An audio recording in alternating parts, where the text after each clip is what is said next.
What's up, current ancestors, in which we actually are? We talk about a lot of places when we talk about the ancient world, but we always dodge the biggest piece to the puzzle, Africa. All we ever talk about is Egypt, and sometimes it seems like nobody cares to discuss where, I guess humans originated, like for real. So I got you, class is in session. So before Africa was divided into colonies, countries, and stereotypes, it was a continent of human origins, sacred landscapes, iron masters, desert cities, river kingdoms, traditions of our most ancient ancestors, and civilizations that the world was taught basically not to remember. When you talk about Africa, you have to respect the fact that it's not just a part of ancient history, it's the origin of human history. In Jebel Irhoud, Morocco, archaeologists found human remains dating back 315,000 whopping years ago. For context, Samaria is about 6,000 to 7,000 years old, and the oldest civilization that we know of, and these people were before all of that. I know that the mainstream has its theories, but there are often huge gaps in time from dinosaurs to humans and humans to civilizations that we truly don't know about, and I often wonder about that. Now, let me explain this thing about humans popping up around 315,000 years ago. When I say that, this is the context that I'm speaking in. So there are different species of humanoids that walked this earth previously outside of the chimpanzee. If you didn't know, yes, the chimpanzee is a type of humanoid, and there may still be some different species of humanoids walking among us today, just going undetected. The Homo sapien species remains, which is what we are. Let's say our remains was discovered 315,000 years ago. But Homo habilis was first said to live roughly 2.4 to 1.4 million years ago. Then you got Homo rudolfensis, lived 2.8 to 1.5 million years ago.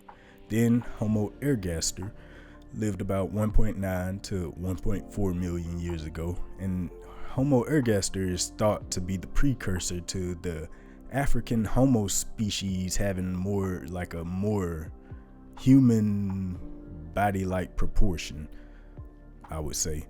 Now, Homo erectus is next and lived about 1.8 to 110,000, 1.8 million to 110,000 years ago. And it's said to be the first to migrate out of Africa and masters of fire also. Then Homo antecessor lived 1.2 million to 800,000 years ago, and is considered one of the earliest human species in Europe. Homo heidelbergensis lived about 700,000 to 200,000 years ago. They were known for hunting big game and may be the precursor to our species. Homo naledi lived about 335,000 to 236,000 years ago. They were discovered in the Rising Star cave system in South Africa. Then we have Homo neanderthalis, which lived roughly 400,000 to 40,000 years ago, and they were highly adapted to cold climates. The Denisovans are next, and they lived about 50,000 years ago and are said to be among the Neanderthals. Homo luzonensis lived about 67,000 years ago, and they were found in the Kaloa cave of the island of Luzon in the Philippines. Lastly, us, the Homo sapiens, who are the last surviving species today, according to mainstream research, are the ones to come basically at the end, and we're the last surviving ones. That's interesting. We once lived among other species of humans, and somehow we came out as the only surviving species. The strongest scientific evidence that we have indicates that Homo sapiens derived from Africa. Human beings are 99% identical in our genetic makeup with like a measly 0.1% difference. It kind of sounds like we're all clones. You know how in the movies, when the clone realizes that it's a clone and doesn't want to be a clone anymore? If you feel what I'm saying, you already know, your current ancestor application stamped and approved. You know what I mean. But let's move on. Different populations develop different physical traits due to environmental factors according to mainstream data. If so, the earth and the sun literally determine your genetic makeup, and what we refer to as race is pretty dumb in that sense once you understand this.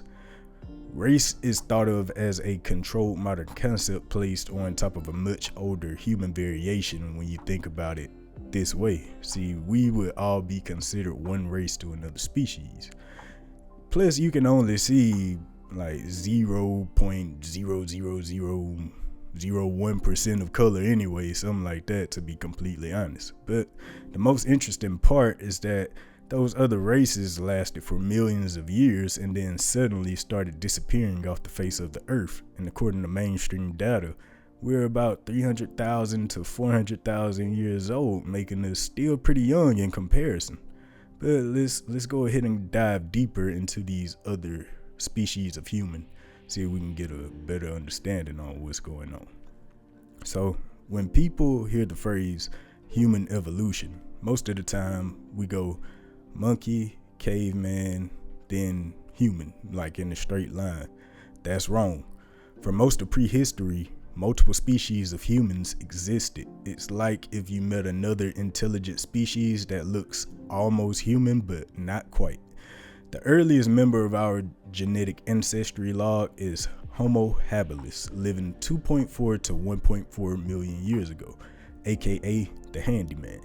They were among the first, according to history, to begin shaping tools with stone consistently. They were also under the notion to have lived mostly in East Africa, which would be modern places like Tanzania, Kenya, and Ethiopia today. They didn't look fully human or fully ape-like. It was a mix between both, probably leaning a bit more toward ape though.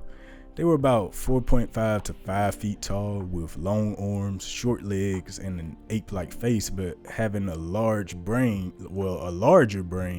than what we call the pre-existing species thought to come before habilis, which is called Lucy. But there is controversy here where some argue that Homo habilis is not the start of the human genus because they still possess many ape-like traits, with the notion that they may be just an advanced species of Lucy. But one thing is clear here, and that is that humanity doesn't have a clear beginning, and at some point these species started to imagine things that don't exist yet. While Homo habilis existed where mainstream history starts for the human, there were most likely other human species walking Africa at the same time. So when I say next and then what's next after this species and what's next, just take into account that these species were walking on Earth all at the same time, along with us, some of them along with us. So I'm going next after next, just, you know what I'm saying, according to scientific data. Now, let's go to next. Next, we have Homo rudolfensis, living 2.4 to 1.8 million years ago, aka the question mark. Some believe they were an entirely separate human species, and some believe that they were a larger variation of Homo habilis, while some aren't sure it belongs to Homo at all. When scientists reconstructed the skull, they realized that something wasn't adding up. The skull looked different from Homo habilis, but they lived during the same time period. They were larger with different teeth and flatter faces, and they were a bit more human-like than Homo habilis, honestly. Number 3 is Homo ergaster, aka the blueprint, living 1.9 to 1.4 million years ago. This is where we start to see more human-like body proportions as a body more efficient for endurance, I would say. Also, cognitive awareness started to increase. Homo ergaster begins to look like the blueprint, not like a modern human, but a recognizable one. This may be the most important species we have next. Homo erectus, living 1.9 million to 110,000 years ago, aka the explorer. Homo erectus survived for 1.8 million years. Our species is about 300,000 or so years old. By this point, we're looking at a species that would appear human to us, but like not modern, but they could physically do everything we can. Their names mean upright man, basically. So erectus is like upright. But before Homo erectus, humanity was pretty much thought largely to be a story of only Africa. But Homo erectus started moving generation after generation and spreading throughout the world. They just started migrating with no maps or nothing until they ended up all around the world that we know today. We can make educated guesses on why, but the reason is truly a mystery, along with why or how they succeeded for so long, because 1.8 million years is a long time. Now, let's go on to Homo antecessor, aka the first European, living 1.2 million to 800,000 years ago. This species may be the earliest to establish itself in Europe, with features similar to but not the same as modern humans. An interesting thing discovered among this species was cannibalism. Researchers found the same butcher marks on Homo antecessor bones as on the animal bones, suggesting that this species consumed each other. Now, let's keep in mind that the ancient world did not operate like ours, and there could be justified basis for their cannibalism. Imagine if you were living millions of years ago, struggling for food every day, and the day comes when someone in the tribe dies, while the tribe has been starving for probably a week or two, maybe close to a month. At that point, you would consume the dead tribe member. And this would probably be a practice like for drastic times. The tribe member who died would probably want this. I mean, in reality, if your family is starving to the point where they will soon die if they don't eat, and you are about to die anyway, would you want them to consume you? Or I mean, you could save them at that point, or would you rather them suffer the same fate and let them starve until their end? They were not a society like us. If we didn't have guns and swords and cities, but we were living in the wilderness with animals at least 3 times the size they are now, we would do the same probably. Not saying they weren't sad and didn't have feelings while eating their loved ones, I guess, but they were probably sad, but in all they had to decide was best for the tribe and the young. They couldn't be caught up in the illogical way of thinking that we are privileged to have, because they would be dead before they woke up. Now, let's keep on going. Let's go on to Homo heidelbergensis, aka the closest distant cousin, living 700,000 to 200,000 years ago. If you saw this species, you would probably say, okay, that could be one of us. But the heavy brow ridge would still be noticeable. The distance between them and us is starting to narrow though. They are thought to have been like pretty good big game hunters, bringing down massive animals without metal yet, just wood weapons, teamwork, and courage. Now this is where the straight line goes into a curve. Homo naledi, aka the human that shouldn't exist. They lived approximately 335,000 to 236,000 years ago. When researchers discovered Homo naledi, they thought this should be really old like Homo habilis. But the jaw dropper was that the dating results came back as them living in a much younger age among other advanced human populations alongside us, which is the modern Homo sapien. They were thought to walk the land that we call South Africa today. And their cranial capacity was much smaller than the advanced human species walking among them, but this didn't mean that they were any less capable. Their remains were discovered deep inside complex cave chambers, almost as if like they were placed there through burial rituals of some sort, which could indicate complex social and symbolic behaviors. For decades, we assumed the bigger brain equals the more advanced the being, but Homo naledi challenges this idea. Scientists haven't concluded where to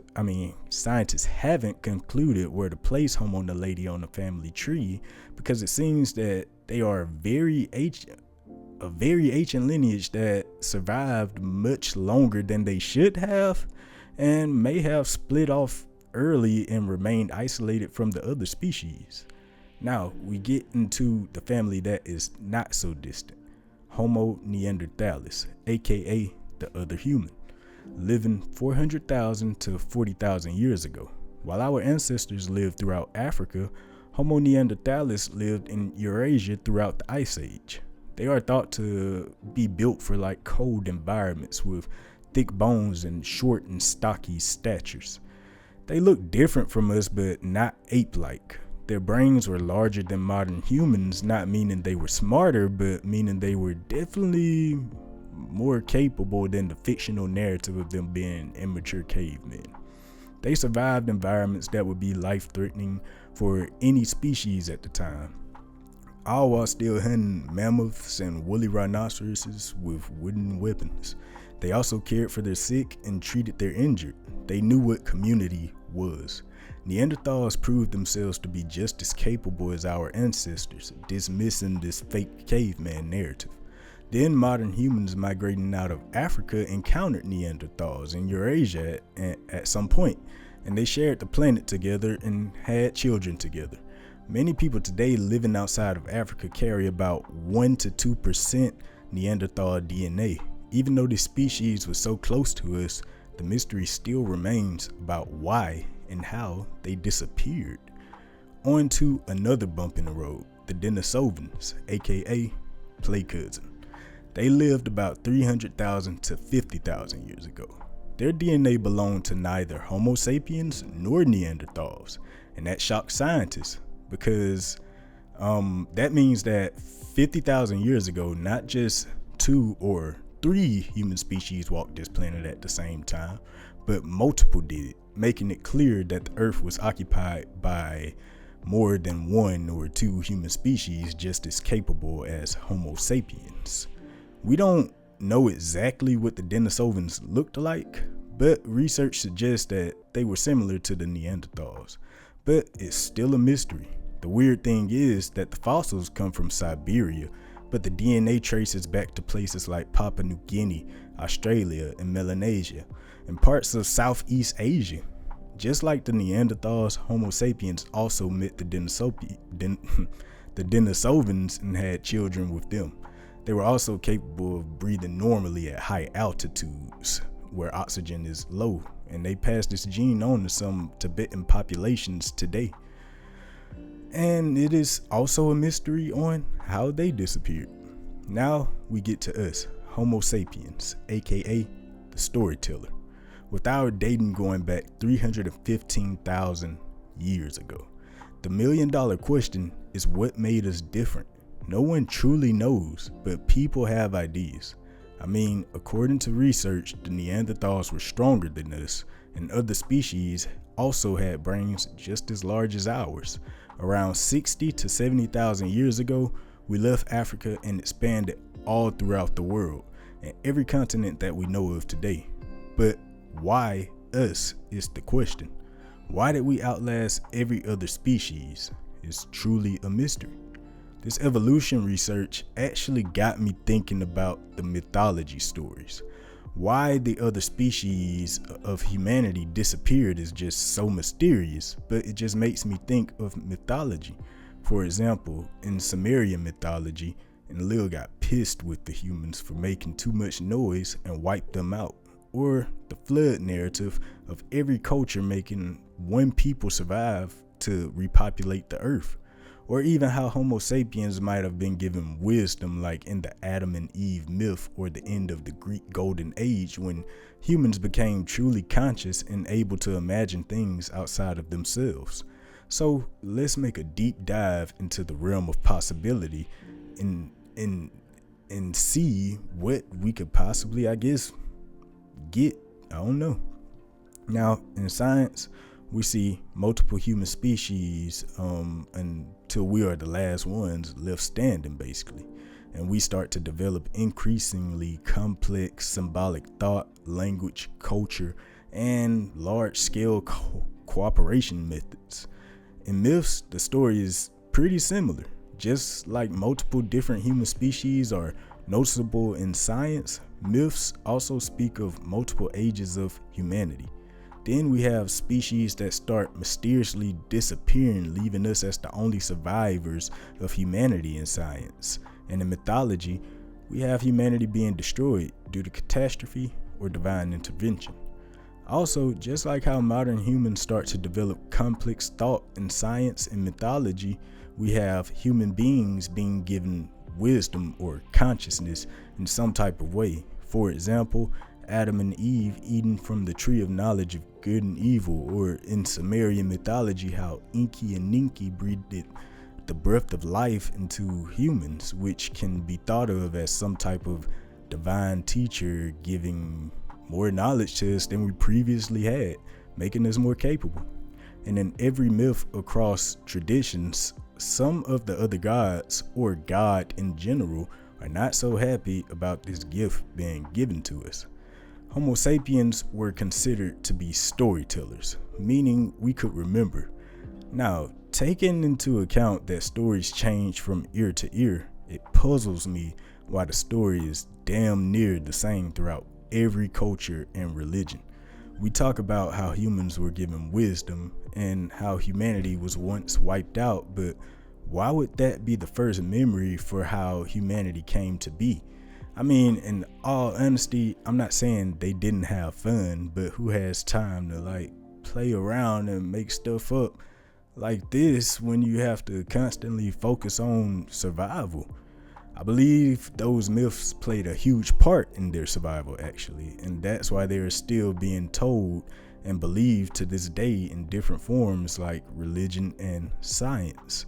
What if our close, distant ancestors always knew where we came from and how we came to be, figuring that later humanity would ignore the truth due to ego from the advancement of an easier life, and decided knowing this, that they should leave something for us so we could be aware of the forces at play beyond what we think, see, touch, feel, and can manipulate. If not, what would be the purpose of putting what we should remember on tablets that they knew would withstand the test of time? It took days to write this stuff, and it's not easy to write on a clay tablet. Those myths didn't just come to be 4,000 years ago. They were told orally for thousands of years until they were actually written down. And like I said, the same myth throughout different cultures, thousands of miles away. It's crazy, but you have to take into account that at one point, our very first ancestors, as according to mainstream science and research, everything, our very first ancestors were kicking it all in the same place, Africa, chopping it up about old times, just like we do, until they started to migrate and separate, which may indicate how these myths are, so important, how these myths are just so important to the history of humanity and maybe the survival of humanity. I'm not saying I know everything, but I do know something, and that is that mythology cannot be ignored, especially when we discuss creation, evolution, and the destruction of humanity. One of the deepest questions in human history that we don't seem to fully understand is how a primate became a creature that wonders about its own existence. The final chapter may not be buried in a cave, may not be buried in a fossil bed or wherever. It's probably being written down right now. We're the last branch of a once great family tree. I mean, you just heard all of the other species that walked among us that I just named. It was a big family tree at some point, because there still may be species that are undiscovered, and we're the only ones left on that branch. Now we need to think about why and how we became the only survivors of a world that once had other species like us. When you combine mythology and science, it makes you think about if extinction and creation are evolution or strategy.